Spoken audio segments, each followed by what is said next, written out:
Setting the tone from the beginning is such a huge thing. And if you're a solo operator, you get to decide how aggressive you want to be in the beginning and how aggressively you want to grow your company. Your ability to scale aggressively assumes that you have a verified growth method. When you're talking about reinvesting profits, make sure that you have a game plan if you have partners and they're on board with it. You're listening to the Bug Bucks Podcast, hosted by Allan Draper and Eric Bassett. Hey everyone, welcome to the Bug Bucks Podcast, a podcast designed to help you become a bug money millionaire. I'm Allan Draper. And I'm Eric Bassett. And we're your hosts. Today's episode is brought to you by Bug Bucks Plus, the #1 course designed to help you start and grow your pest control company. Eric and I are dedicated to providing you with the best resources to help you on your journey to success. Before we begin, I just wanted to remind everybody listening, the best way to receive new episodes is by subscribing to our show on your preferred platform, such as Apple Podcasts or Spotify. If you love the show, please leave us a rating and review. And one last reminder, if you haven't joined our Facebook group, go to Bug Bucks. That's BUGBUX on Facebook. We'd love to hear from our listeners. With that being said, what do you have for us, Eric? Okay, so today we are talking about managing your profits. How much should you reinvest back into your company, and the importance of planning out how to spend your profits, like paying yourself, your debts, investing in marketing, hiring more people, etc. What do you think, Allan? I get this question quite a bit. It comes up quite a bit. And people really don't like my initial answer, which is, hey, it really depends on your goals. And it depends on what you're trying to do with your company. But it's 100% absolutely the case. Where, if you're really trying to scale your company, then you're going to invest a big chunk of that back into, some form of vehicles or personnel or whatever. And we can get into some of those things and maybe a little bit of a breakdown of whatever retained earnings you use to reinvest into your company. But, I think that's where you start. You start with I'd probably start with like a 5-year, 3-year, 1-year game plan of where you want your company to be. A lot of people look at Proof and they're like, yeah, I want my company to kind of scale like Proof did. And a lot of times I'll say, if it's somebody that I know and I'm familiar with them, I'll tell them, frankly, no, you don't, because you're not doing what it takes. So a lot of people know that I was practicing law, I was making some really good money. And then my first year with Proof, I lived mostly off of savings and took home $24,000. Same for year 2. And year 3, I think we bumped up to $36,000. So I was living, those years basically off this mix of salary from Proof and, savings. And not everybody's in a position to do that, but everything else we put back into Proof. We, and most of it, we did a lot of door-to-door early. And so most of it was in the marketing program. And, but then once, marketing scales, and you have to scale your service department and things like that. It's like cyclical, right? So, to give you an idea, and we didn't make a lot of money year 1. I tried to depreciate. We accelerated depreciation to see if we could, on paper be in the red, and we still made, air quotes, made money because Brent and I were paying ourselves so little. Like if we had been paying ourselves, a wage commensurate with our duties, then we would have been in the red, and maybe we should have done that and then reinvested that in the form of capital contributions, which is another thing that you could do. That's actually an interesting point. If you're early on, you're not wanting to pay yourself a lot, but you're wanting to, keep the money in the business. But talk to your accountant about that, especially your tax preparer, to see if that's a good idea. Back then, we didn't have the best of advice. So that's a path I would take, Eric, if I am looking to really scale the company, like live really lean. And I tell stories, and I don't really need to get into the specifics, but I had a 2.5-year-old and a 6-month-old. We were living in suburbs of Detroit, really small apartment. I shared it with Brent was living there for a while. Our business, we didn't even have an office. It was in our living room. My wife's a saint, and some of it reminds me of your sister's and brother-in-law's startup story, right? Theirs was even more extreme than mine, because they were having people come over to their house, taking calls and stuff. But one thing that I like about being really lean, there's a couple of things that being really lean and reinvesting back into the company early on, there's a couple of things that does for a company to accelerate growth. One is you're really setting the pace, and you're establishing this culture and this ideology of the type of company that you want to be. And you're doing it from the beginning. For example, I'm always worried that my kids are going to be spoiled. They have a lot. And, but at Proof in the early days, we established that was just, we weren't going to be, just spending money on, brand new trucks. We just really budgeted and saved. And so that's one thing. It reminds me of this story, and I don't know if it's true or not, and I don't even know where I heard it, but I think the principle still applies, Eric. Reminds me of the story of the 2002 Winter Olympics that were held in Salt Lake City. And I don't know if I've shared this story on the podcast, but the Salt Lake Olympic Committee was going bankrupt, or just, I don't know about bankrupt, but severe financial trouble getting ready for the Olympics. And they called in Mitt Romney, love him or hate him. My wife is probably in the latter category there, just because of politics. Hate's a strong word. But they bring him in, great businessman, great track record with Bain Capital. They bring him in, they're like, hey, we need help, save us, right? And he, the first couple of days, he's kind of getting used to the Olympic Committee. He's, getting used to some of the expenses, trying to get to know a few people. And he walks in the cafeteria or whatever, I don't know the details, or he hears people talking about Pizza Tuesday or whatever it is, whatever day. And he's like, tell me a little bit about Pizza Tuesday. And they're like, oh yeah, it's really cool. It's to help the morale of the employees and the team. We give away free pizza on Tuesdays. And he's like, okay, we're going to immediately stop that. And we're going to charge, we can still do it, but we're going to charge $15 a person if they want to participate in Pizza Tuesdays. And they were like, what? And I think the moral of the story was, it wasn't about the $15. It was about the culture and the approach. So, so I think that's a really big part, kind of setting the tone culturally, and then obviously just having the capital that's necessary to grow your company. Setting the tone from the beginning is such a huge thing. And, if you're a solo operator, you get to decide how aggressive you want to be in the beginning and how aggressively you want to grow your company. And I should probably factor in here that your ability to scale aggressively assumes that you have a verified growth method. You're going to get customers and you're going to probably make profits. But before you can really reinvest that money in growing the company, you have to be able to have a method to grow it.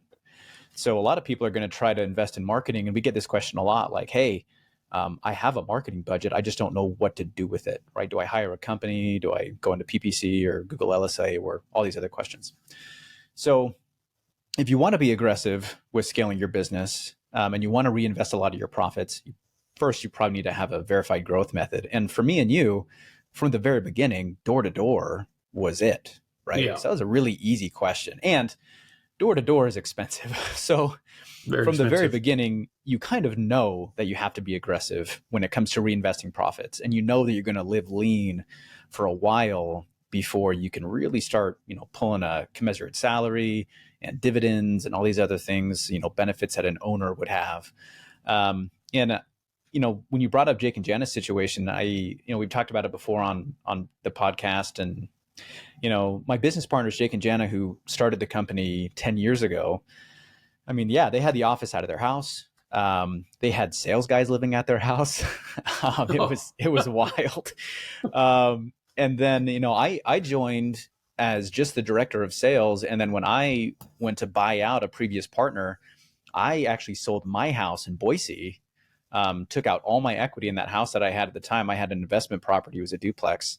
And I actually lived in my sister's basement for the first few years of my ownership of Natura.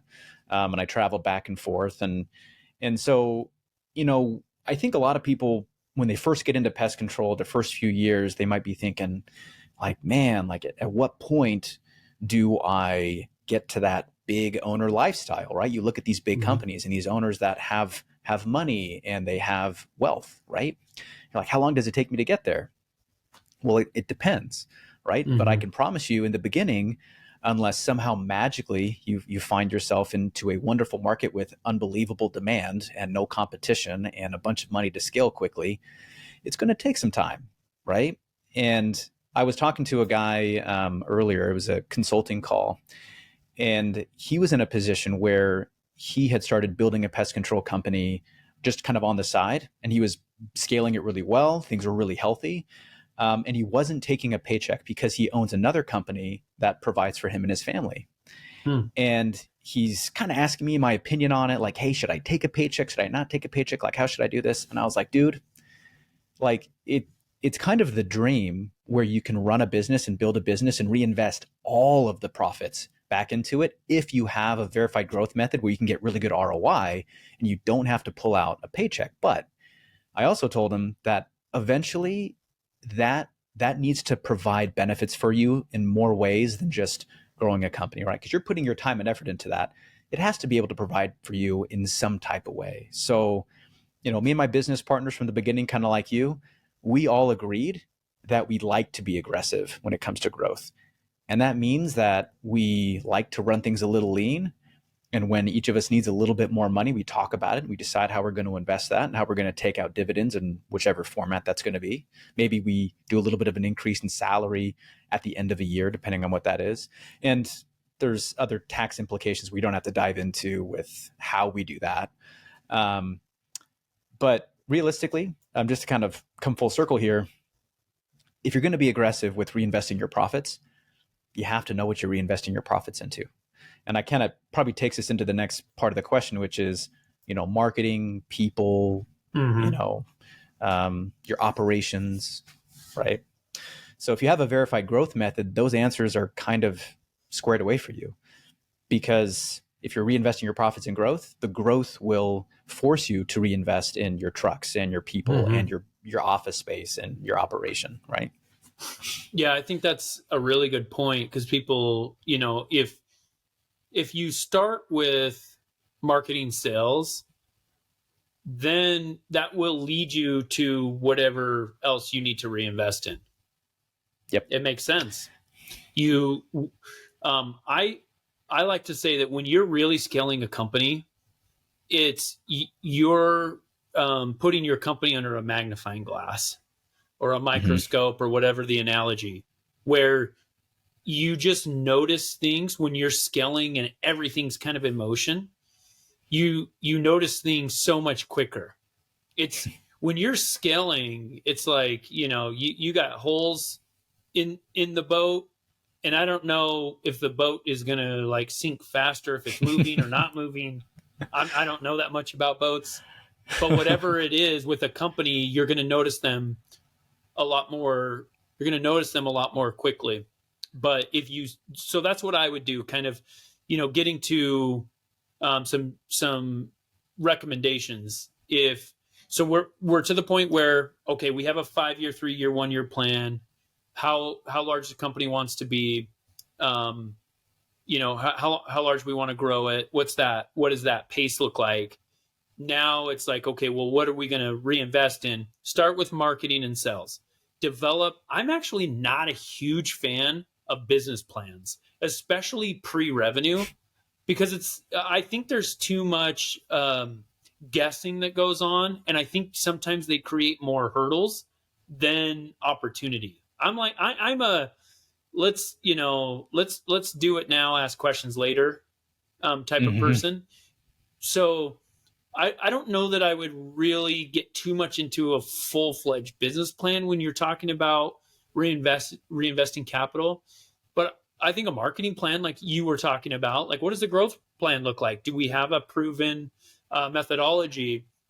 Marketing and sales is also a moving target. Google changes all the time. Social media changes all the time. That, every form of digital marketing changes. And so I'm of the, Jim Collins variety where it's like, let's fire bullets first, then cannonballs. So let's test it. There are some things that just work. If you can recruit a door-to-door team, it's going to work. It's going to be a big headache. It may not be justified for your business, whatever. They're going to be costly accounts. But on the other hand, you get market penetration. You get to choose your demographic. The routing is tight. You don't pay anything unless there's a sale that's actually made. So there, in some ways, it does decrease risk too. But there's so many things that you can do. I know of companies that have absolutely crushed markets. Like there's a company that I have in mind in Colorado and they did some door to door, but they crushed with billboards, which is so foreign to me. But what they did was it became a brand move. It wasn't like people seeing the billboards and they, pulled the vehicle over and started calling, right? So identify that marketing plan. And then I want to take one step back before I hand it over to you, Eric. When you're talking about reinvesting profits, make sure that you have a game plan if you have partners and they're on board with it. Yes. I have started, it took me a few companies to get this concept down, but I have started now with a tentative distribution plan where it's like, and if you guys, if there's anybody that's listening that wants to go over theirs with me or wants to run some questions by me, feel free to reach out. But we go through, and we've done this with Bug Bucks, right? Where it's like, okay, step one is ABC. Step two is, once we finish with step one, step two is XYZ, whatever. And we kind of work through this process and we get everybody on board early. Now, does that mean that you're, putting your feet in wet cement, just going to stand there? Absolutely not. Things are going to change. Things are going to come up. But you have this common ground where it's like, okay, going into this, we're going to eliminate debt before we have any distributions, or we're going to, do $1 million before anyone's paid above whatever amount that is.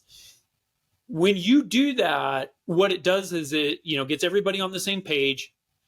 It's going to eliminate the infighting that naturally happens when it's like, oh, dude, I thought we were going to distribute all of that.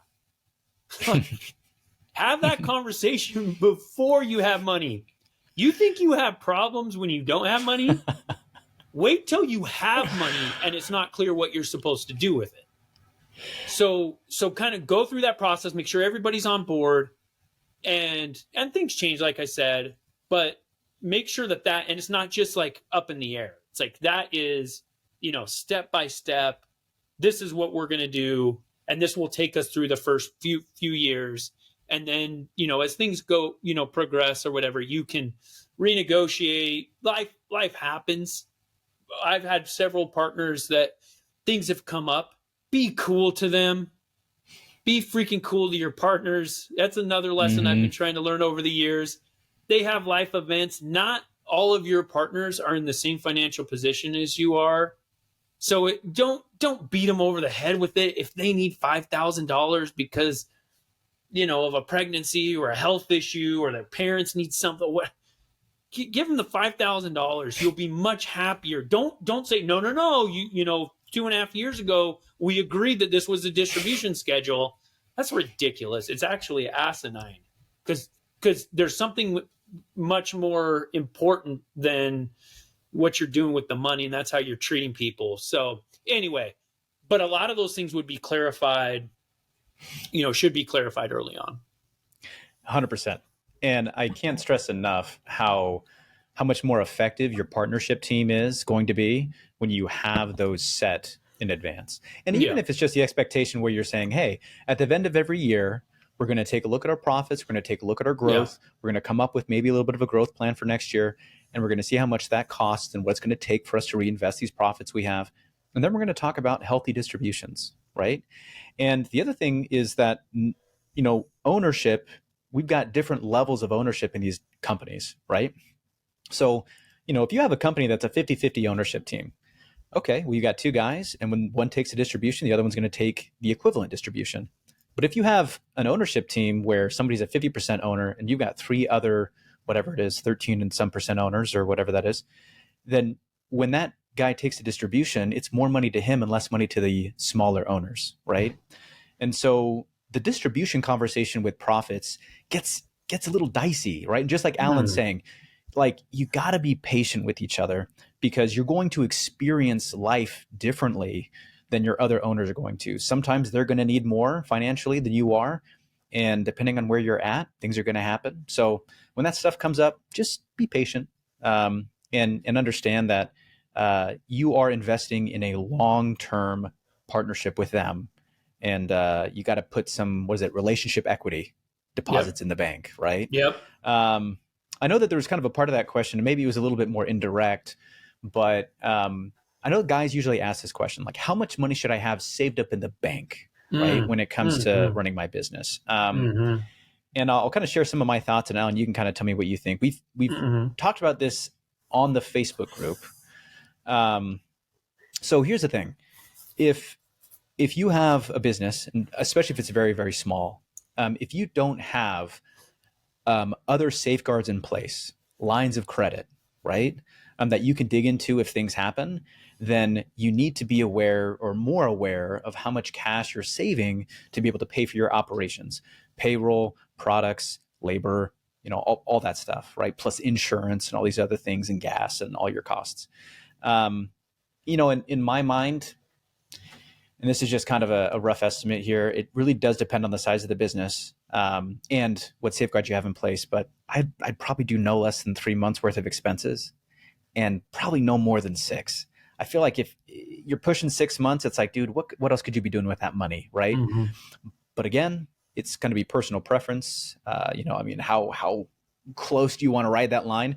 And this isn't an all the time thing. I can tell you that we've invested cash into things and we ran real lean in our bank account for like a month or two, knowing that we were going to recover, right?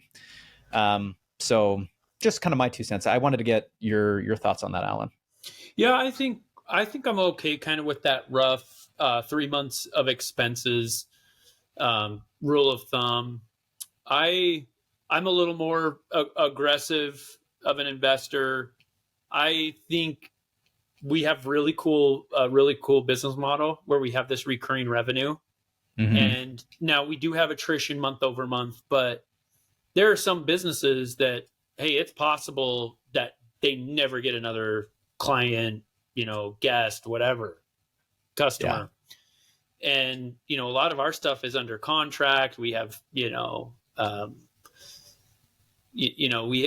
there's some duties owed both directions there, but that recurring revenue makes it a little more cash flow friendly, leveling cash flow. So I think 3 months is, we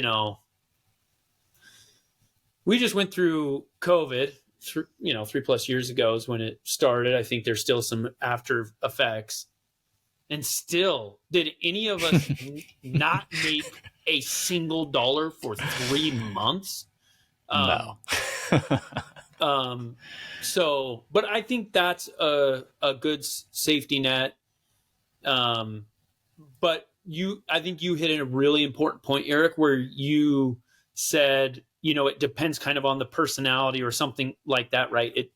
Like if your spouse is involved in the business, mine isn't necessarily, and they're like, no, I need to feel comfortable. I won't be able to sleep at night. I hear that a lot. I can't owe anybody because I won't be able to sleep at night. That idea is so foreign to me.